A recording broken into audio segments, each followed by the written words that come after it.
আসমান এবং জমিনের মধ্যে যা কিছু আছে তার কিছুই স্থায়ী নয়, সেটা মানুষে বানাক অথবা আল্লাহ সুবহানাহু ওয়া তাআলার সৃষ্টি হোক।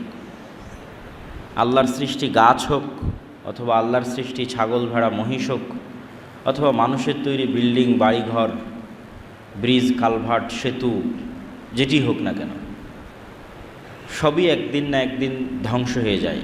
যেহেতু পৃথিবীর প্রতিটি সৃষ্টি পরিবর্তনশীল এবং একটা সময়ে পরিবর্তনের মাধ্যমে ধ্বংস হয়ে যায়, সেহেতু আলটিমেটলি পৃথিবীও একদিন ধ্বংস হবে এবং এটিকেই বলা হয়েছে কিয়ামত। তো কিয়ামতের পূর্ব মুহূর্তে কিছু ফিতনা সংঘটিত হবে। সেই ফিতনাগুলোর মধ্যে সবচেয়ে বড় ফিতনা হচ্ছে দাজ্জালের ফিতনা। দাজ্জালের ফিতনা কেন সবচেয়ে বড় এটি বুঝাও খুবই জরুরি, যে দাজ্জালের ফিতনা কেন সবচেয়ে বড় ফিতনা। আদম আলাইহিসসালাতু ওয়াসসালাম যে ফিতনায় পা দিয়েছিলেন, নূহ আলাইহিসসালাতু ওয়াসসালামের কওম যে ফিতনায় পা দিয়েছিল,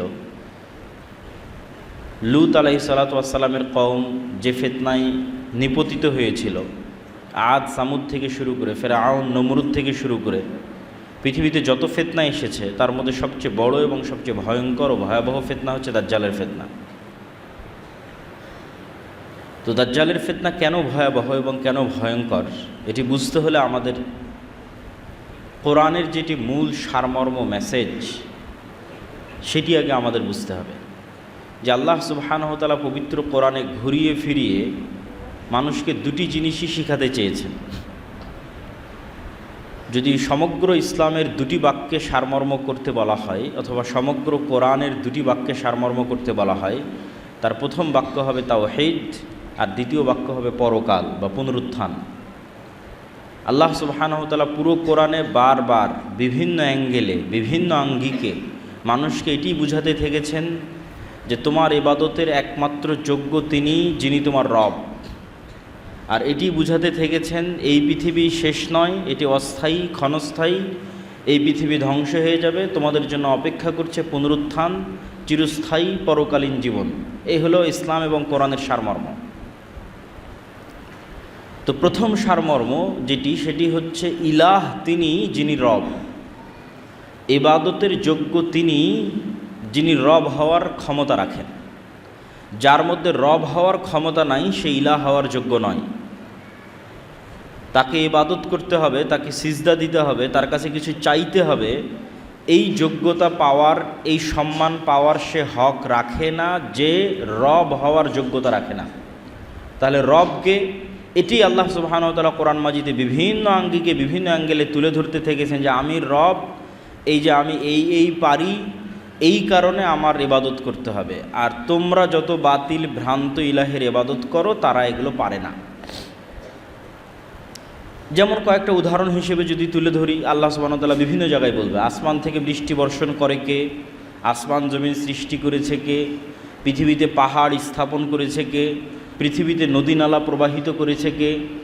তো এই যে নদী নালা প্রবাহিত করা, পাহাড় স্থাপন করা, বৃষ্টি বর্ষণ করা, আসমান জমিন সৃষ্টি করা, এগুলো রব হওয়ার আলামত, যোগ্যতা, যে এগুলো যে করতে পারে সে ইবাদতের যোগ্য। তো তোমরা বলো এগুলো কে করেছে? তোমরা যদি বলো এগুলো আল্লাহ করেছে, তাহলে ইবাদতের যোগ্য আমি। আর তোমাদের বাতিল ইলাহ যারা আছে তাদেরকে জিজ্ঞেস করো তারা এগুলো করতে পারে কিনা। এবং আল্লাহ সুবহানাহু ওয়া তাআলা প্রশ্ন করতে করতে, চ্যালেঞ্জ দিতে দিতে এত ছোট চ্যালেঞ্জও দিয়েছেন যে তোমরা আমাকে ছাড়া যত বাতিল ইলাহের ইবাদত করো তাদেরকে বলো একটা মশা বা একটা মাছি বা একটা পিঁপড়া সৃষ্টি করতে পারে কিনা। ওয়াহুম ইউখলাকুন, সৃষ্টি করা তো বহু দূরের কথা, ওরা নিজেরাই সৃষ্টি। সেটা ঈসা আলাইহিস সালাম হোক, সেটা ঈসা আলাইহিস সালামের মা মারিয়াম আলাইহিস সালাতু ওয়াস সালাম হোক, সেটা শাহজালাল শাহপরাণ হোক, সেটা মা কালী মা দুর্গা হোক, সেটা পৃথিবীতে আর যত কিছুর মানুষ ইবাদত করছে যেটি হোক না কেন, তাদের কারো একটি মশা, একটি মাছি, একটি পিঁপড়া সৃষ্টি করার সমপরিমাণ যোগ্যতা নাই, বরং তারাই সৃষ্টিজীব। তাহলে যার সৃষ্টি করার যোগ্যতা নাই সে রব নয়, যে রব নয় সে ইবাদত পাওয়ার যোগ্য নয়। এই মেসেজে, এই সংবাদে, এই যুক্তিতে কোরআন পরিপূর্ণ হয়ে আছে। আল্লাহ সুবহানাহু ওয়া তাআলা কোরআন মাজিদের আরও বহু জায়গায় বলেছেন যে তোমরা আমাকে ব্যতীত আর যাদের ইবাদত করো তারা একটা খেজুরের বিচির উপরে যে পাতলা আবরণ আছে, এই পাতলা আবরণের সমপরিমাণ মালিক কিনা, যে পৃথিবীর আমি এতটুকুর মালিক যে একটা খেজুরের বিচির উপরের যে পাতলা আবরণ আছে সেটার মালিক। এমনকি আল্লাহ সুবহানাহু ওয়া তাআলা প্রশ্ন ছোট করতে করতে এত ছোট প্রশ্ন করেছেন যে ঠিক আছে, তারা যদি খেজুরের বিচির পাতলা আবরণের মালিকানা দাবি করতে না পারে, তাহলে তাদেরকে বলো যে তারা এটা বলুক যে তারা আসমান এবং জমিনের কোনো কিছুর মালিক নয়, এটা মানলাম, কিন্তু আসমান এবং জমিন সৃষ্টিতে আমাকে সহযোগিতা করেছে, আমার হেল্পার ছিল, এটা বলুক। আসমান এবং জমিনের চুল পরিমাণ সরিষা সম পরিমাণের একচ্ছত্র মালিকানা তো দাবি করতে পারছে না, বাদ দিলাম, তাদেরকে বলতে বলো অথবা তোমরা বলো যে আমরা যাদের ইবাদত করি তারা আসমান এবং জমিনের একটা সরিষা সম পরিমাণের মালিক নয়, কিন্তু আল্লাহকে হেল্প করেছিল আসমান জমিন সৃষ্টিতে, আল্লাহর সাথে শরিক ছিল আসমান জমিন এবং মানুষ সৃষ্টিতে। তো এই যে এইরকম যত যুক্তি তর্ক আল্লাহ সুবহানাহু ওয়া তাআলা কোরআন মাজিদে তুলে ধরেছেন, এগুলোর সবগুলোর সারমর্ম কথা হচ্ছে সে ইলাহ হতে পারবে না যার রব হওয়ার যোগ্যতা নাই। কুল হুয়াল্লাহু আহাদ আল্লাহুস সামাদ লাম ইয়ালিদ ওয়া লাম ইউলাদ, যাকে কেউ জন্ম দেয়নি এবং তিনিও কাউকে জন্ম দেননি, এটা রবের চিহ্ন। তো এই ক্যাটাগরিতে তো সবাই বাদ পড়ে যাবে। আল হাইয়্যু আল কাইয়্যুম, চিরঞ্জীব চিরস্থায়ী, মারা যায় না। কে আছে পৃথিবীতে যে মারা যায় না? সবই তো মরে গেছে। সেটা মারিয়াম আলাইহিস সালাতু ওয়াস সালাম হোক, আর মা কালী মা দুর্গা হোক, শাহজালাল শাহপরান হোক, সবাই তো মারা গেছে। তাহলে আল্লাহ সুবহানাহু ওয়া তাআলা রব হওয়ার যে ক্যাটাগরিগুলো দিয়েছেন, এই ক্যাটাগরিতে যে উত্তীর্ণ হতে পারবে না, সেই ইলাহ হওয়ার যোগ্যতা রাখে না। এত এই আলোচনা করার পিছনে কারণ কি? দাজ্জালের ফিতনা কেন ভয়াবহ?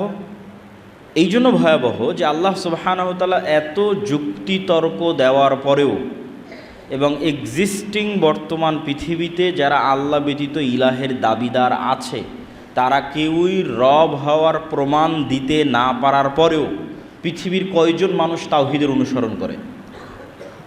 পৃথিবীর কয়টা মানুষ শিরক মুক্ত? পৃথিবীর 600 কোটি মানুষের মধ্যে কয়জন মানুষ আল্লাহ সুবহানাহু ওয়া তাআলার এই তাওহীদের স্বীকৃতি দিচ্ছে? না খ্রিস্টানেরা, না হিন্দুরা।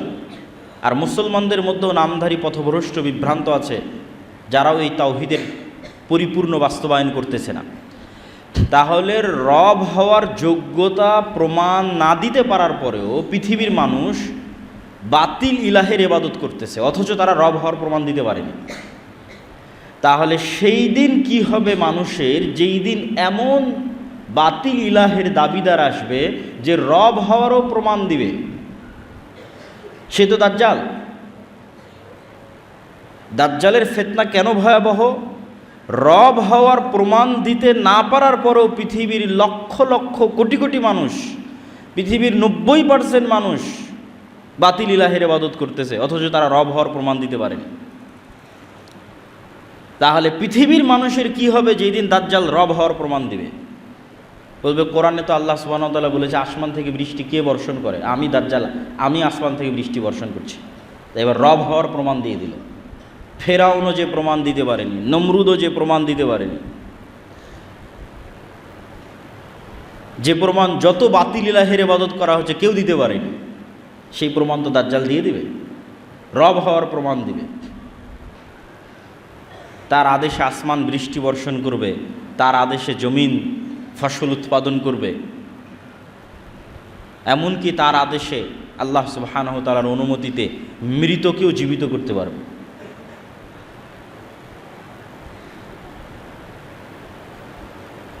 এই জন্য দাজ্জালের ফিতনা ভয়াবহ। তাহলে কোরআনের এত যুক্তি তর্কের পরেও দুনিয়াতে এক্সিস্টিং বাতিল ইলাহরা কেউ রবের প্রমাণ দিতে না পারার পরেও পৃথিবীর 90% মানুষ বাতিল ইলাহের ইবাদত করতেছে। তাহলে যেদিন দাজ্জাল এসে রব হওয়ার প্রমাণ দিবে, সেদিন কয়জন মানুষ ঈমান ধরে রাখবে? এই জন্য এটা পৃথিবীর সবচেয়ে বড় ভয়াবহ ফিতনা।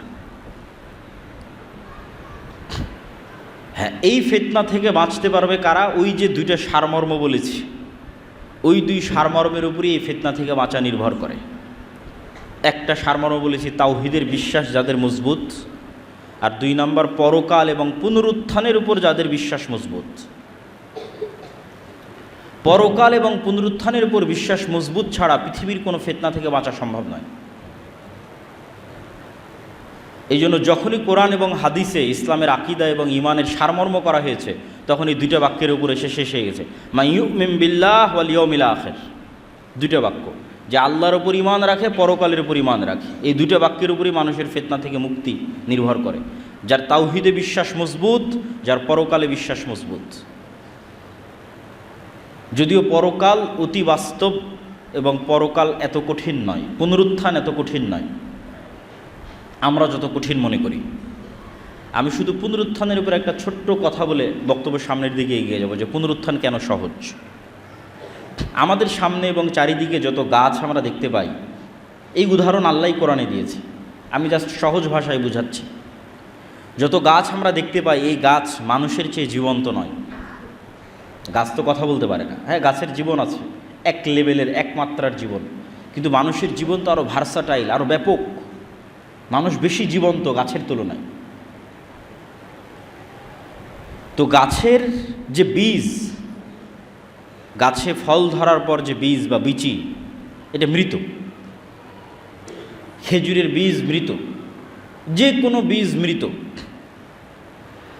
তাহলে যেই জিনিসটা মানুষের মতো জীবন্ত নয়, তার থেকে যে মৃত জিনিসটা বের হচ্ছে, ওই মৃত জিনিসটাও যদি মাটিতে পুঁতে দেওয়া হয় এবং সেখানে বৃষ্টি বর্ষণ হয়, তাহলে ওই মৃত থেকে আবার গাছ বের হচ্ছে। তো মানুষের মতো জীবন্ত মানুষের মেরুদণ্ড যখন মাটিতে পুঁতা থাকবে, কোনটা বেশি আশ্চর্যের? বৃষ্টি হওয়ার পর মানুষের মেরুদণ্ড থেকে মানুষ মাটি থেকে বের হয়ে আসবে, এটা বেশি আশ্চর্যের?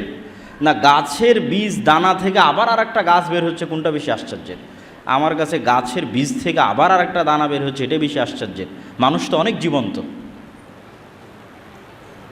গাছ তো এত জীবন্ত নয়, গাছের বীজ তো এত জীবন্ত নয়, মানুষ অনেক জীবন্ত। তাহলে মানুষের মেরুদণ্ড থেকে আবার মানুষ মাটি থেকে বের হয়ে আসবে, এটা কম আশ্চর্যের। এবং এটা আরও কেন কম আশ্চর্যের? মানুষ তার পুরো শরীরে যা কিছু গ্রহণ করে বেঁচে আছে, তার প্রত্যেকটাই তাকে মাটি থেকে গ্রহণ করতে হয়। আমাদের শরীরের মধ্যে ম্যাগনেসিয়াম হোক, ক্যালসিয়াম হোক, ভিটামিন হোক, প্রোটিন হোক, ক্যালোরি হোক, যা দিয়ে আমাদের শরীরে কোষ তৈরি হচ্ছে প্রতিনিয়ত এবং আমরা জীবন্ত আছি, এই প্রত্যেকটা জিনিস আমাদেরকে মাটি থেকে নিতে হয়। যেমন আমরা কলা খাচ্ছি, এই কলাতে ম্যাগনেসিয়াম এবং ক্যালসিয়াম আমার শরীরের মধ্যে ঢুকতেছে, তো ওই কলা ম্যাগনেসিয়াম ক্যালসিয়াম কোথায় থেকে নিয়েছে? মাটি থেকে নিয়েছে। তাহলে আমার শরীরের মধ্যে যা ভিটামিন, প্রোটিন, ম্যাগনেসিয়াম, ক্যালসিয়াম আছে, তার সব কিছু মাটির মধ্যে আছে। তাহলে আল্লাহ সুবহানাহু ওয়া তাআলা এখন আমার শরীরের মধ্যে যদি কোষ তৈরি করতে পারেন, কালকে এই সেম জিনিস থাকার কারণে কেন মাটির মধ্যে কোষ তৈরি হবে না? কেন হবে না? যেহেতু আমি সবই মাটি থেকে নিচ্ছি, তো সবই মাটি থেকে নেওয়ার পর আমার শরীরের মধ্যে কোষ তৈরি হচ্ছে, এবার আমি যখন মাটিতে চলে যাব, সেখানে ওই সেম জিনিস থাকার পরে ওখানে কেন কোষ তৈরি হবে না? তো 1 সেকেন্ডের ব্যাপার, 1 মিনিটের ব্যাপার আল্লাহ সুবহানাহু ওয়া তাআলার জন্য। এই জন্য পুনরুত্থান অতি সহজ এবং অতি বাস্তব। তো যাদের ঈমান পুনরুত্থানের উপর মজবুত থাকবে এবং যাদের ঈমান আল্লাহর তাওহীদের উপর মজবুত থাকবে, তারা পৃথিবীর যে কোনো ফিতনা থেকে মুক্ত থাকতে পারবে, দাজ্জালের ফিতনা থেকেও মুক্ত থাকতে পারবে। তো কিয়ামতের পূর্ব মুহূর্তে যে সংঘটিত ফিতনা সমূহ, এগুলোর যদি সারমর্ম বলি, সারমর্ম বলতে গেলে বলা যায় রাসূলুল্লাহ সাল্লাল্লাহু আলাইহি ওয়াসাল্লামের একটা হাদিস, যে উ'দুদ সিত্তাম বাইনি ওয়া বাইনা ইয়াদাই সাআহ, তোমরা আমার মধ্যে এবং কিয়ামতের মধ্যে 6টা জিনিসকে গণনা করে রাখো। 1 নম্বর হচ্ছে মাউতি, আমার মৃত্যু। রাসূল সাল্লাল্লাহু আলাইহি ওয়াসাল্লামের প্রেরিত হওয়াই পৃথিবীর সবচেয়ে বড় কিয়ামতের আলামত। কেন আগে যত নবী চলে গেছে, সব নবীর পর মানুষ আর এক নবীর অপেক্ষা করেছে। মুহাম্মদ সাল্লাল্লাহু আলাইহি ওয়াসাল্লাম যেহেতু শেষ নবী, সেহেতু আর দ্বিতীয় কোনো নবীর অপেক্ষা নেই, এখন অপেক্ষা শুধু কিয়ামতের।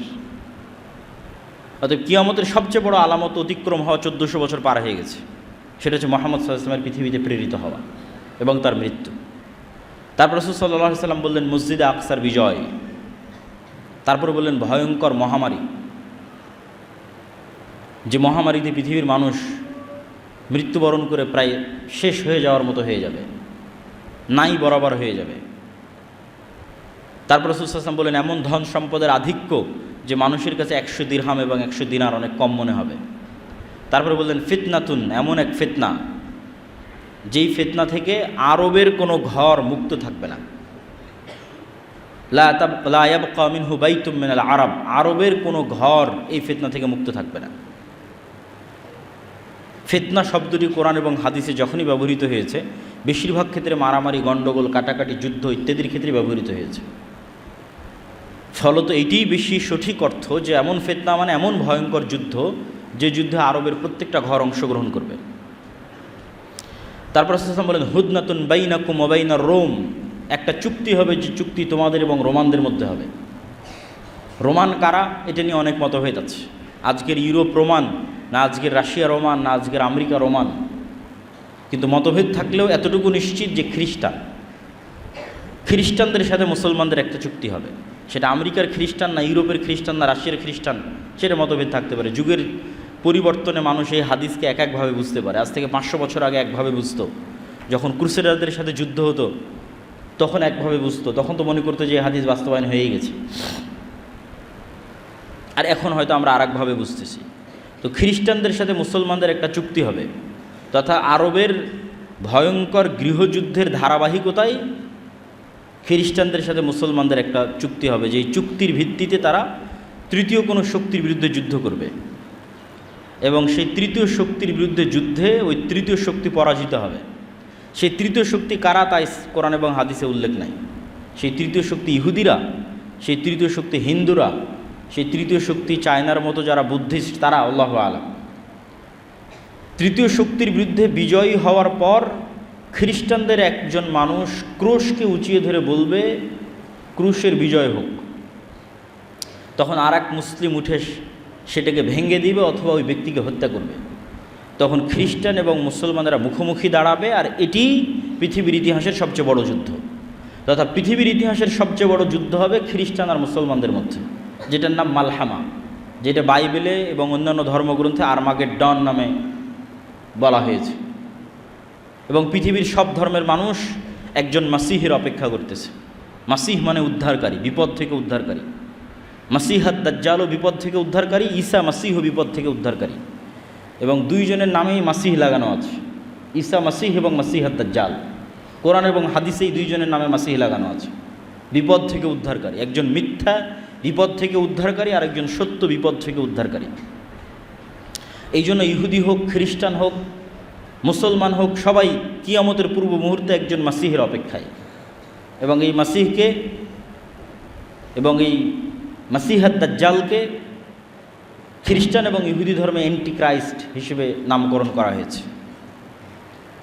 তো পৃথিবীর ইতিহাসের সবচেয়ে ভয়াবহ যুদ্ধ হবে মুসলমান এবং খ্রিস্টানদের মধ্যে, যেখানে রাসূল সাল্লাল্লাহু আলাইহি ওয়াসাল্লামের হাদিস অনুযায়ী 9,60,000 তথা প্রায় 10 লক্ষের কাছাকাছি সেনাবাহিনী একত্রিত হবে খ্রিস্টানদের। আর মুসলমানদের পক্ষ থেকে সিরিয়া এবং মদিনার তৎকালীন বিশ্বের সবচেয়ে আল্লাহওয়ালা তাকওয়াবান পরহেজগার মানুষেরা মদিনা থেকে বেরিয়ে আসবে। আর সিরিয়া এবং মদিনার মুজাহিদরা জোটবদ্ধ অবস্থায় খ্রিস্টানদের বিরুদ্ধে যুদ্ধে অবতীর্ণ হবে। রাসূল সাল্লাল্লাহু আলাইহি ওয়াসাল্লাম যে জায়গাগুলোর কথা বলেছেন, এগুলো হচ্ছে বর্তমান সিরিয়া এবং তুরস্কের সীমান্তবর্তী অঞ্চল, আমাক এবং দাবেক। তুরস্ক এবং সিরিয়ার সীমান্তবর্তী অঞ্চলে এই যুদ্ধ হবে, এবং হাদিসের বিভিন্ন সূত্র অনুযায়ী এই যুদ্ধ 4 দিন চলবে। এবং এই যুদ্ধ এত ভয়াবহ হবে যে আকাশে যদি 1 মাস পাখি উড়ে তাহলে লাশের সারি শেষ করতে পারবে না, এবং কোথাও নিরাপদ জায়গা না পাওয়ায় উড়ন্ত অবস্থাতেই মরে পড়ে যাবে লাশের দুর্গন্ধের কারণে। এবং কোনো বংশে 100 জন মানুষ থাকলে 99 জন মারা যাবে, গনিমতের মালে কেউ সন্তুষ্ট হবে না, কেননা কেউ উত্তরসূরি নাই, উত্তরাধিকারী নাই। এগুলো হাদিসের বিভিন্ন রেওয়ায়েতে এসেছে। তো এই যুদ্ধে যখন মুসলমানেরা বিজয়ী হবে, তখন পৃথিবীতে মুসলমানদের সামনে দাঁড়ানোর মতো আর কোনো শক্তি অবশিষ্ট থাকবে না, কেন খ্রিস্টানদের সর্বোচ্চ শক্তির বহিঃপ্রকাশ এই যুদ্ধে তারা করে ফেলেছে, 10 লক্ষ। ফলত মুসলমানদের সামনে দাঁড়াবে এরকম আর কোনো সেনাবাহিনী তখন পৃথিবীতে অস্তিত্বমান নাই। তো মুসলমানদের এই বিজয় অভিযান কিছু বর্ণনা অনুযায়ী তুরস্কের রাজধানী ইস্তাম্বুল, কিছু বর্ণনা অনুযায়ী ইতালির রাজধানী রোম পর্যন্ত পৌঁছে যাবে, ধারাবাহিক বিজয় অভিযান। এবং তার মধ্যে একটা শহর মুসলমানেরা বিজয় করবে অস্ত্র ছাড়াই, জানিবুম মিনহাল বার ওয়া জানিবুম মিনহাল বাহার, এমন এক শহর যার একদিকে সমুদ্র এবং একদিকে সমতল। ততদিন পর্যন্ত কিয়ামত হবে না, লা তাকুমুস সাআহ, ততদিন পর্যন্ত কিয়ামত হবে না যতদিন না বানু ইসহাকের 70,000 মানুষ এখানে যুদ্ধ না করেছে। বানু ইসহাক মানে বানু ইসরাইল। তাহলে এই হাদিস থেকে আর একটা সূক্ষ্ম জিনিস বোঝা যায় যে বানু ইসরাইলের অধিকাংশই অথবা আর কেউই ইহুদি নাই, বরং সবাই মুসলমান হয়ে গেছে। এবং আজকের যারা ইহুদি তারা জেনেটিক্যালি এটা প্রুফ করতে পারবে না যে তারা ইব্রাহিম আলাইহিসসালাতু ওয়াসসালামের সন্তান। কেন ইব্রাহিম আলাইহিসসালাতু ওয়াসসালাম সাদা চামড়ার নন, তথা ইউরোপ এবং আমেরিকার মানুষের গায়ের যে চামড়ার রং, এটা ইব্রাহিম আলাইহিসসালাতু ওয়াসসালামের গায়ের চামড়ার রং নয়। ইব্রাহিম আলাইহিসসালাতু ওয়াসসালাম হচ্ছে নূহ আলাইহিসসালাতু ওয়াসসালামের ছেলে সামের বংশধর, আর সামের গায়ের চামড়ার রং হচ্ছে আরব বিশ্বের মানুষের গায়ের চামড়ার রং যেমন তেমন, মেটে সাদা, ধবধবে হলদেটে সাদা নয়। ধবধবে হলদেটে সাদা হচ্ছে ইউরোপ, শীতকালীন অঞ্চল, ইউরোপ, আমেরিকা, রাশিয়া, যারা নূহ আলাইহিসসালাতু ওয়াসসালামের সন্তান ইয়াফেসের বংশধর। তো যেহেতু ইব্রাহিম আলাইহিসসালাতু ওয়াসসালাম নূহ আলাইহিসসালাতু ওয়াসসালামের ছেলে সামের বংশধর, এই জন্য তার গায়ের রং বর্তমান আরব বিশ্বের মানুষের গায়ের রং যেমন তেমন। এই জন্য ঈসা আলাইহিসসালাতু ওয়াসসালামের গায়ের রং, মুহাম্মদ সাল্লাল্লাহু আলাইহি ওয়াসাল্লামের গায়ের রং সব কাছাকাছি একই। আর বর্তমান যারা নিজেদের ইহুদি দাবি করছে এবং ফিলিস্তিনে জোরপূর্বক জায়গা দখল করছে, সব সাদা চামড়া। সুতরাং জেনেটিক্যালি এটা প্রুভ করা সম্ভব নয় যে তারা ইব্রাহিম আলাইহিস সালামের সন্তান। তাহলে ইসহাক আলাইহিসসালাতু ওয়াসসালামের বংশের 70,000 মানুষ মুসলমান অবস্থায় যুদ্ধ করবে এবং এমন এক শহর বিজয় করবে অস্ত্র ছাড়া। তো কিছু মুহাদ্দিস ব্যাখ্যা করেছেন এটা ইস্তাম্বুল এবং এই যুদ্ধের পরই বিজয় হবে, আর কেউ ব্যাখ্যা করেছেন এটা ইতালি।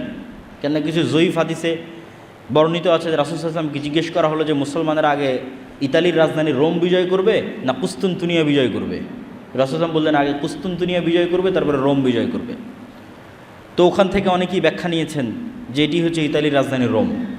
এবং যুক্তিতে কেন টিকবে, আসলে এত বিশাল যুদ্ধের পর পৃথিবীতে আর মুসলমানদের সামনে দাঁড়ানোর মতো কোনো অস্তিত্বশীল শক্তি নাই। এবং মুসলমানদের এই বিজয় অভিযানের কারণে ইহুদি এবং খ্রিস্টানেরা বিপদগ্রস্ত থাকবে। কেন মুসলমানরা সব বিজয় করে নিয়েছে, মসজিদে আকসা বিজয় করে ফেলেছে, ইউরোপ বিজয় করে ফেলেছে, ভারত বিজয় করে ফেলেছে। এগুলো অনেক হাদিস থেকে একত্রিত করে আমি বলতেছি, এগুলো প্রত্যেকটা কথার পিছনে বিভিন্ন হাদিস আছে। তো যেহেতু মুসলমানদের সামনে আর কোনো বাধাই নাই, সব বিজয় করে ফেলেছে, মসজিদে আকসা, ভারত, ইউরোপ সব বিজয় করেছে, তো ইহুদি খ্রিস্টানেরা তো বিপদে। তো এই জন্য এবার তাদেরকে উদ্ধার করার জন্য, বিশেষ করে ইহুদিদেরকে উদ্ধার করার জন্য দাজ্জালের আগমন হবে। এবং দাজ্জাল মুসলমানদের এই ভয়াবহ বিজয় অভিযানকে থামানোর জন্য শয়তান অদৃশ্য থেকে আওয়াজ দিবে, দাজ্জাল তোমাদের বাড়ি ঘরে প্রবেশ করেছে। এবং মুজাহিদরা তাদের এই বিজয় অভিযান থামিয়ে, কেন এটা পৃথিবীর ইতিহাসের সবচেয়ে ভয়াবহ ঘটনা যে দাজ্জাল বের হয়ে গেছে, শকিং নিউজ, এর চেয়ে ভয়ঙ্কর সংবাদ আর হতে পারে না। এই জন্য বিজয় অভিযান বাদ দিয়ে সব দামেশকে ফিরে আসবে খুঁজতে যে আসলেই দাজ্জাল বের হয়েছে কিনা। কিন্তু ততদিনেও দাজ্জাল বের হয়নি। কিন্তু দামেশকে ফিরে আসতে আসতে অথবা ফিরে আসার পরপরই সত্যি সত্যি দাজ্জাল বের হয়ে যাবে। এবং দাজ্জাল বের হবে যেহেতু এক্সট্রা অর্ডিনারি, ভয়ঙ্কর, অমানবিক এবং অলৌকিক ক্ষমতা নিয়ে, যা মানুষের সাধ্যের মধ্যে নয়, এরকম ভয়াবহ অলৌকিক ক্ষমতা নিয়ে যেহেতু দাজ্জাল আসবে, সেহেতু নিমিষেই যেই মুমিন মুজাহিদরা বিশ্বের প্রায় সকল পরাশক্তিকে পরাজিত করে মুসলমানদের বিজয় নিশ্চিত করেছে, তারা নিমিষেই নিজেদের জন্য পৃথিবীকে সংকুচিত অবস্থায় পাবে এবং দাজ্জালের ফিতনা মোকাবেলা করার মতো কোনো শক্তি সামর্থ্য তাদের কাছে থাকবে না। এক হাদিসে রাসূল সাল্লাল্লাহু আলাইহি ওয়াসাল্লাম বলছেন, শামের কিছু, ইরাক এবং শামের মধ্যবর্তী অঞ্চল দিয়ে দাজ্জাল যাবে। যাওয়ার সময় কোনো এক শহরে গিয়ে বলবে তোমরা আমার উপর ঈমান আনয়ন করো। তো ওই শহরের মানুষ ঈমান আনয়ন করবে। তখন ধন সম্পদ মৌমাছির চাকের সাথে যেভাবে ছুটে, তাদের পিছনে সেভাবে ধন সম্পদ ছুটবে। আর শামের কোনো এক নগরীতে এসে বলবে আমার উপর ঈমান আনয়ন করো, তারা ঈমান আনয়ন করবে না। তখন আসমান এবং জমিন, ফসল উৎপাদন, বৃষ্টি বর্ষণ এমনভাবে বন্ধ করে দিবে যে যেহেতু পরিপূর্ণরূপে বৃষ্টি এবং মাটি দুটোই পানি শূন্য হয়ে গেছে, ফলত এখানে আর ঘাসপালাও খাওয়ার সুযোগ নাই, ঘাস পাতা খাওয়ারও সুযোগ নাই। তখন একটাই সুযোগ, যেটা হাদিসেই বর্ণিত আছে, যে তাদের বাড়িতে রাখা বিভিন্ন কাঠের আসবাবপত্রকে চিবিয়ে চিবিয়ে সেখানকার মধ্যে থেকে রস বের করার চেষ্টা করবে। এত ভয়ঙ্কর দুর্ভিক্ষ দেখা দেবে। তাহলে দাজ্জাল আসার পরে মুমিন এবং মুজাহিদেরা বিপদে পড়ে গেল। তাহলে দাজ্জাল এসে কাদের উদ্ধার করলো? ইহুদি এবং খ্রিস্টানদের উদ্ধার করলো। এবার মুমিন এবং মুসলমান যারা আছে তাদেরকে বিপদ থেকে উদ্ধার করার জন্য ঈসা আলাইহিস সালাতু ওয়াস সালাম আসবে। দাজ্জালের 40 দিন অতিক্রম হওয়ার যখন শেষ হবে তখন, এবং ঈসা আলাইহিস সালাতু ওয়াস সালাম আল্লাহর পক্ষ থেকে আরও ব্যাপক অলৌকিক ক্ষমতার সাথে প্রেরিত হবেন, যার অলৌকিক ক্ষমতার বর্ণনা বিভিন্ন হাদিসে এসেছে যে তার নিঃশ্বাসে কাফের মারা যাবে, নিঃশ্বাস যত দূর যাবে কাফের মারা যাবে। দাজ্জালকে হত্যা করতে হবে না, ঈসা আলাইহিস সালামকে দেখলেই লবণের মতো, লবণ যেভাবে পানিতে পড়লে গলে যায় সেভাবে গলে যাবে, কিন্তু তারপরে ঈসা আলাইহিস সালাম তাকে হত্যা করবেন। তো ঈসা আলাইহিস সালাতু ওয়াস সালামের আগমন এবং দাজ্জালের পৃথিবীতে আগমন, এই দুইটাকে অনেক নাস্তিক, অনেক হাদিস অস্বীকারী বিভিন্ন যুক্তিতে অস্বীকার করতে চায়। তামিম আদ-দারির হাদিসে দাজ্জালের বিশাল দেহের কথা বলা আছে, দাজ্জালকে দ্বীপের মধ্যে দেখতে পাওয়ার কথা বলা আছে। তো এখন তো বিজ্ঞানের যুগ, সারা পৃথিবী মানুষের নিয়ন্ত্রণে, কোথায় দাজ্জাল? আর দাজ্জালের এত বিশাল দেহ কীভাবে হয়, আর কেমনি বা ঈসা আলাইহিস সালাম আসমান থেকে নেমে আসবে? তো এটা বিশ্বাস করা অত কঠিন কিছু নয় যদি মানুষের আগের অতীতের নলেজ থাকে। কি, আদম আলাইহিস সালামই তো নিজে স্বয়ং আসমান থেকে নেমে এসেছে, তাহলে আসমান থেকে নেমে আসা তো নতুন ঘটনা নয়, তো পুরাতন ঘটনা। মুহাম্মদ সাল্লাল্লাহু আলাইহি ওয়াসাল্লাম নিজে আসমান সফর করে এসেছে, তাহলে বিশ্বাস অনুযায়ী আসমানে যাওয়া এবং আসমান থেকে আসা পৃথিবীতে কোনো নতুন ঘটনা নয়, পুরাতন ঘটনা। যদি নতুন ঘটনা হতো তাহলে বিশ্বাস করতে কষ্ট হওয়া স্বাভাবিক, পুরাতন ঘটনা বিশ্বাস করতে কেন কষ্ট হবে? আদম আলাইহিস সালামকে নিজে যেখানে হাদিসে বলা হচ্ছে তিনি 60 দিরা, 60 হাত, প্রায় 30-35 মিটার, প্রায় 10 তলা বিল্ডিংয়ের সমান উঁচু। তো আদম আলাইহিস সালাম নিজেই যদি 10 তলা বিল্ডিংয়ের সমান উঁচু হয়, তাহলে তার কোনো সন্তান বৃহৎ দেহের হওয়া এটা তো অস্বাভাবিক কিছু নয়, অসম্ভব কিছু নয়, ইললজিক্যাল কিছু নয়, অবাস্তব কিছু নয়। তাহলে অতীত সম্পর্কে নলেজ থাকলে এই জিনিসগুলোর উপর প্রশ্ন উত্থাপন করা অযৌক্তিক। এবং দাজ্জালকে যখন হত্যা করা হবে তখন আল্লাহ সুবহানাহু ওয়া তাআলা ঈসা আলাইহিস সালামকে বলবে, যেই ফিতনা ওই মুমিন মুজাহিদরা অতিক্রম করতে পারেনি যারা বিশ্ব বিজয় করেছে, সেই ফিতনা বিজয় করলো ঈসা আলাইহিস সালাতু ওয়াস সালাম। এবার ঈসা আলাইহিস সালামকে বলা হচ্ছে এবার এমন ফিতনা বের হবে যা তুমিও পারবা না, তারা হচ্ছে ইয়াজুজ এবং মাজুজ। তুমি এখন মুমিন মুজাহিদদের নিয়ে তুর পাহাড়ে আশ্রয় নাও, তোমার পক্ষে সম্ভব নয় ফিতনা মোকাবেলা করা। তো ইয়াজুজ মাজুজও আদমের সন্তান, দাজ্জালও আদমের সন্তান, ঈসা আলাইহিস সালাতু ওয়াস সালামও আদমের সন্তান। দাজ্জালও কোনো দেশের নাম দাজ্জাল নয়, কোনো এআই চ্যাট জিপিটি কোনো টেকনোলজির নাম দাজ্জাল নয়, দাজ্জাল মানুষ, আদমের সন্তান। এবং ইয়াজুজ মাজুজও মানুষ, আদমের সন্তান। ইয়াজুজ মাজুজের সংখ্যাধিক্যের পরিমাণ বুঝতে হলে রাসূল সাল্লাল্লাহু আলাইহি ওয়াসাল্লামের একটা সহিহ হাদিস মাথায় রাখতে হবে। আল্লাহর নবী বললেন আদম সন্তানের প্রত্যেক 1000-এ 999 জন জাহান্নামী। তো সাহাবীরা দুশ্চিন্তায় পড়ে গেলেন যে 1000-এ যদি 999 জন জাহান্নামী হয় তাহলে তো আমরাও মানে আমাদের জান্নাতে যাওয়ার সম্ভাবনা কোথায়? তাহলে রিস্ক তো ভয়ঙ্কর, ভয়াবহ রিস্ক। 999, 1000-এ 999 জন, একজন মাত্র জান্নাতে। তো রাসূল সাল্লাল্লাহু আলাইহি ওয়াসাল্লাম বলেন দুশ্চিন্তার কিছু নয়, এই 999 জনের অধিকাংশই ইয়াজুজ মাজুজ। তাহলে 999 জনের কতজন ইয়াজুজ মাজুজ তা রাসূল সাল্লাল্লাহু আলাইহি ওয়াসাল্লাম বলেননি। যদি 900 জনও ইয়াজুজ মাজুজ হয় 999-এর, তাহলেও আদম থেকে নিয়ে কিয়ামত পর্যন্ত যা মানুষ আসবে তার অন্তত 900 গুণ হতে হবে ইয়াজুজ মাজুজকে। এখনকার পৃথিবীর 600 কোটি মানুষের 900 গুণ এ কথা বলিনি। আদম থেকে নিয়ে কিয়ামত পর্যন্ত যা মানুষ তার অন্তত 900 গুণ না হলে কেমনে 1000-999-এর 900টা ইয়াজুজ মাজুজ হবে জাহান্নামে? তাহলে ইয়াজুজ মাজুজের সংখ্যা কত? তাহলে এত বিশাল ইয়াজুজ মাজুজ কোথায় আছে, আর দাজ্জাল কোথায় আছে? এই বিশ্বাস মজবুত করার জন্য কয়েকটা জিনিস মাথায় রাখতে হবে। এক, আল্লাহ সুবহানাহু ওয়া তাআলা মানুষকে অনেক সীমাবদ্ধ শক্তি দিয়ে সৃষ্টি করেছেন, এবং এটা আজকের বিজ্ঞানও স্বীকার করে। ডার্ক এনার্জি এবং ডার্ক ম্যাটার যে কেউ সার্চ দিলে দেখতে পাবে যে পৃথিবীর 2%ও মানুষ দেখতে পায় না, অনেক কম, 2-5% মানুষ দেখতে পায়, বাকি 95%ই অদৃশ্য। আসমান এবং জমিনের মধ্যে যা কিছু আছে এটা বিজ্ঞান দাবি করতেছে। তো তারা নাম দিয়েছে ডার্ক ম্যাটার, ডার্ক এনার্জি। এবং বিজ্ঞান বলতেছে ডাইমেনশন, যে এক ডাইমেনশনের জিনিস আর এক ডাইমেনশনে থাকা জিনিসকে দেখতে পাবে না। এটা যদি আমরা আমাদের লাইফ দিয়ে বুঝতে চাই তাহলে একটা পিঁপড়া আমাকে কিভাবে দেখে আর আমি একটা পিঁপড়াকে কিভাবে দেখি, একটা কুকুর আমাকে কিভাবে দেখে, আমি একটা কুকুরকে কিভাবে দেখি। তোমরা আমাকে এখন যেভাবে দেখতেছো, আপনারা আমাকে এখন যেভাবে দেখতেছেন, একটা কুকুর তো এভাবে দেখে না। সে এতগুলো রং, সবগুলো রং সে দেখতে পায় না, মাত্র 2টা রং দেখতে পায়। এবং সে চেহারা ফেসে মানুষকে চিনতে পারে না, গন্ধে চিনতে পারে।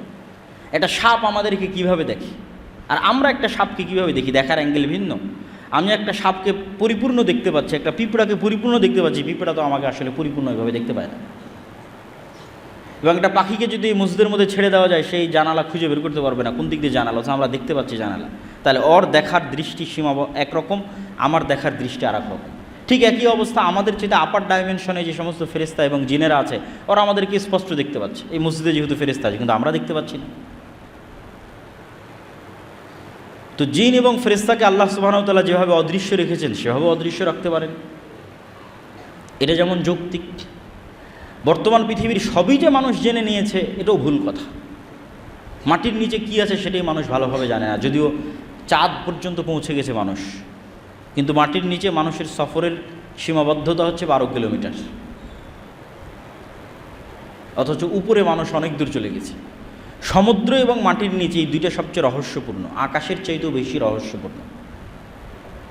এবং তারপরেও আরেকটি বিষয় থাকে, সেটি হচ্ছে আল্লাহ সুবহানাহু ওয়া তাআলা বলেছেন তিনি তার আসমান সৃষ্টিতে যা সময় লেগেছে, জমিন সৃষ্টিতে তাই সময় লেগেছে। এবং 7 আসমান এবং 7 জমিন সৃষ্টি করেছেন, তথা 7 আসমান যা বিশাল, 7 জমিন তাই বিশাল। ওয়া ইয়াতানাজ্জালুল আমরু বাইনাহুন্না, আর আল্লাহর ওহী, আল্লাহর আদেশ 7টাতেই অবতীর্ণ হয়। 7 আসমান এবং 7 জমিনই অবতীর্ণ হয়। তো আল্লাহ সুবহানাহু ওয়া তাআলা অন্য জমিনেও রেখে থাকতে পারেন দাজ্জালকে, ইয়াজুজ মাজুজকে।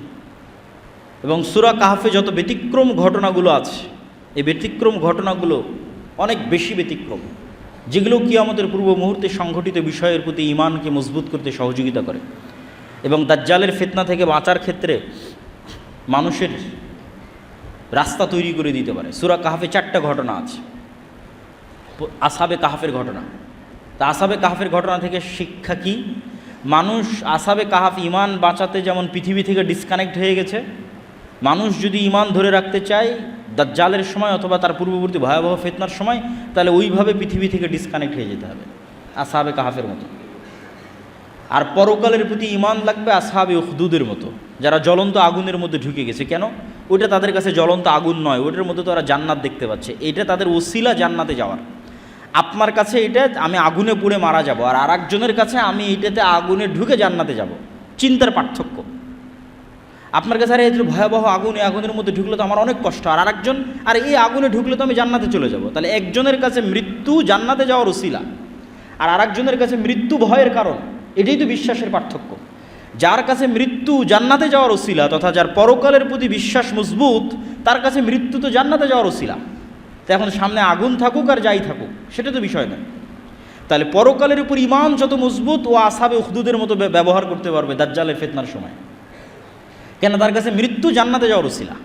আর যার পরকালের উপর ঈমান নাই, দুনিয়ায় যার কাছে সব কিছু, অবৈধ 1 টাকার প্রতিও যার লোভ আছে, অবৈধ 1 টাকার উপরও যার লোভ আছে, তার পক্ষে দাজ্জালের ফিতনা থেকে বেঁচে থাকা সম্ভব নয়। তো আসহাবে কাহফের ঘটনা আছে সূরা কাহফের মধ্যে। তারপরে ঘটনা আছে যুলকারনাইন, ইয়াজুজ মাজুজ। তো ইয়াজুজ মাজুজের ঘটনা তো অতীতে, তাহলে বিশ্বাস করতে কেন কষ্ট হবে? কোরআনে ইয়াজুজ মাজুজকে দেখানো হচ্ছে অতীত একটা ঘটনা হিসেবে, যে যুলকারনাইন সফর করলো, এক এরিয়ায় গেল যেখানে ইয়াজুজ মাজুজ, এবং তাদেরকে আবদ্ধ করে দিল। তাহলে ইয়াজুজ মাজুজের অস্তিত্ব অতীতেই দেখা যাচ্ছে, তো ভবিষ্যতে তো অস্তিত্ব আরও সহজ। অমিন কুল্লে হাদাবি ইয়াংসিলুন, প্রত্যেকটা উঁচু জায়গা থেকে তারা দলে দলে নেমে আসবে, আল্লাহ সুবহানাহু ওয়া তাআলা কোরআন মাজিদে বলেছেন। তারপরের আশ্চর্যের ঘটনা হচ্ছে ঈসা আলাইহিস সালাতু ওয়াস মুসা আলাইহিস সালাতু ওয়াস সালাম এবং খিজির, এটাও সূরা কাহফের মধ্যে। যে আল্লাহ সুবহানাহু ওয়া তাআলা চাইলে বলতে পারতেন, মুসা অমুক শহরে অমুক গ্রামে আমার একজন বান্দা আছে যে তোমার চেয়ে জ্ঞানী। তা না বলে আল্লাহ বললেন, মাছ নাও, ভাজো, মৃত মাছ নিয়ে সমুদ্রের ধার দিয়ে হাঁটতে থাকো, যেখানে মাছ জীবিত হয়ে যাবে সেখানে পাবা। রহস্যপূর্ণ। এবং খিজির আলাইহিস সালাতু ওয়াস সালাম এমন সব ঘটনা ঘটালেন যেগুলো পৃথিবীর ফিজিক্স অনুযায়ী সম্ভব নয়। ভবিষ্যতে কোন বাচ্চা তার বাপ মাকে হত্যা করবে সেই বাচ্চাকে তিনি অতীতে হত্যা করতেছেন। এ তো টাইম নিয়ে যত মানুষের, আধুনিক যুগে যত মানুষের বিভিন্ন গবেষণা এবং বিশ্লেষণ আছে, এবং টাইম ট্রাভেল, যে সময়ের মধ্যে সফর করা, ভবিষ্যৎ দেখে আসা, অতীতে সমাধান করা, এই ধরনের সব আশ্চর্য ঘটনা খিজির আলাইহিসসালাম ঘটাচ্ছে। তো খিজির আলাইহিসসালাম এই পৃথিবীরও হতে পারেন, অন্য পৃথিবীরও হতে পারেন। তিনি সালামকে চিনতে আশ্চর্য হচ্ছেন সালাম শুনে, যে জান্নাতের সালাম এখানে কীভাবে, কোন মুসা, দুনিয়ার যে নবী মুসা সেই নবী মুসা। হ্যাঁ, তো পুরো ঘটনার অ্যাঙ্গেলগুলো এবং প্রতিটা পয়েন্ট অনেক আশ্চর্যজনক,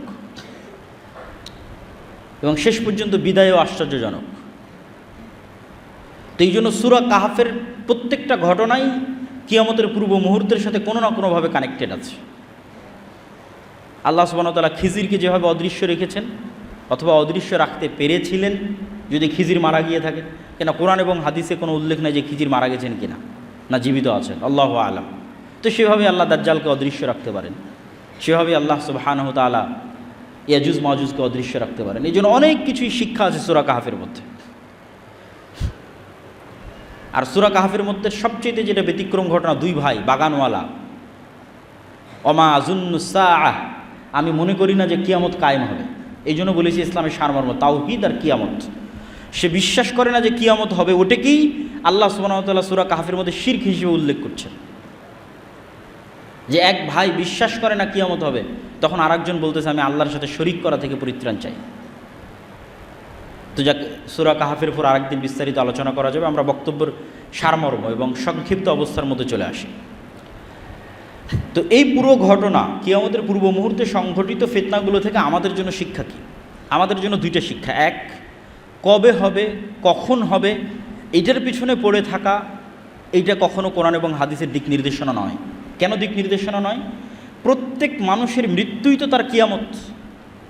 তাহলে কখন ঈসা আলাইহিস সালাম আসবে, কখন দাজ্জাল আসবে, কখন ইমাম মাহদি আসবে, এটার আগেই তো আপনার কিয়ামত হয়ে যাচ্ছে, আপনার মৃত্যু।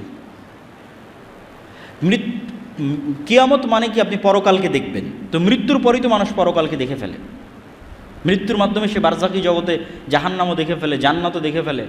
হয় পাখি হিসেবে জান্নাতে উড়ে, আর না হলে তার কবর বরাবর জাহান্নামের দরজা খুলে দেওয়া হয়তো, সব তো দেখেই নিল। ফেরেশতা জিজ্ঞাসাবাদ করে, তো পরকাল তো দেখাই শেষ। তাহলে কিয়ামত ঘটা পর্যন্ত অপেক্ষা করতে হচ্ছে না তো, ঈসা আলাইহিস সালাম ইমাম মাহদি আসা পর্যন্ত অপেক্ষা করতে হচ্ছে না তো, আপনার মৃত্যুই তো আপনার কিয়ামত। এটা হলো 1 নম্বর পয়েন্ট।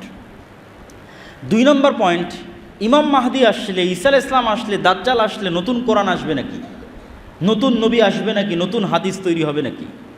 না, নতুন কোরআনও আসবে না, নতুন হাদিসও হবে না।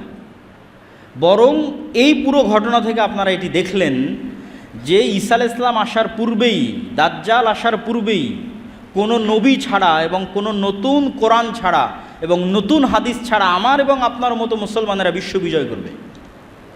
10 লক্ষ খ্রিস্টান বাহিনীকে পরাজিত করবে, মসজিদে আকসা বিজয় করবে, ভারত বিজয় করবে, ইতালি বিজয় করবে, কোনো নতুন নবী ছাড়া, নতুন কোরআন ছাড়া, আমার এবং আপনার মতো মুসলমানেরা।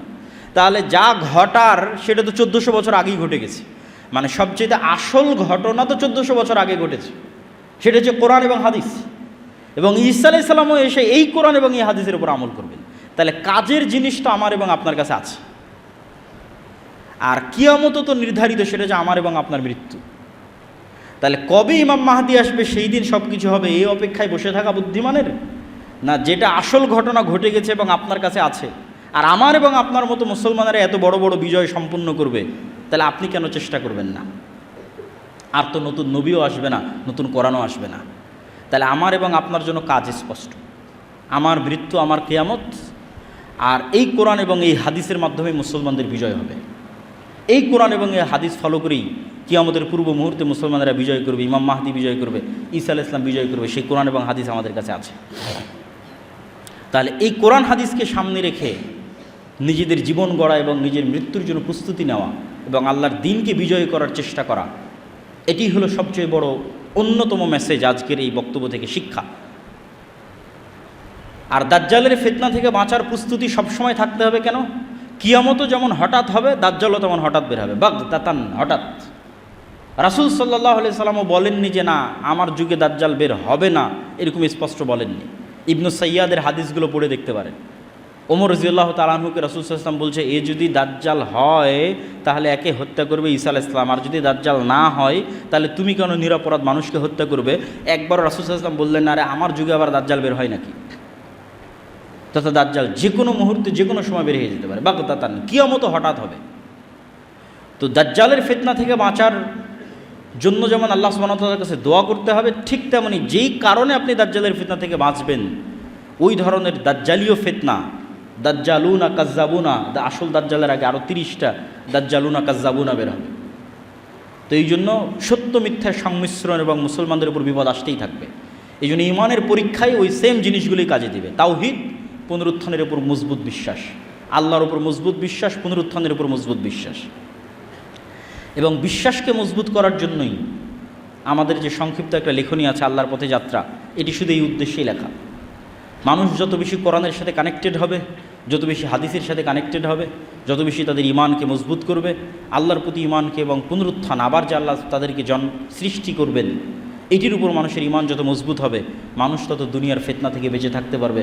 আল্লাহ সুবহানাহু ওয়া তাআলা আমাদের তৌফিক দান করুক, আল্লাহুম্মা আমিন। আলহামদুলিল্লাহি ওয়াহদা ওয়াসসালাতু ওয়াসসালামু আলা মান লা নাবিয়্যা বা'দাহ। ইয়া আইয়ুহাল্লাযীনা আমানু সাল্লু আলাইহি ওয়া সাল্লিমু তাসলিমা। আল্লাহুম্মা সাল্লি আলা মুহাম্মাদ।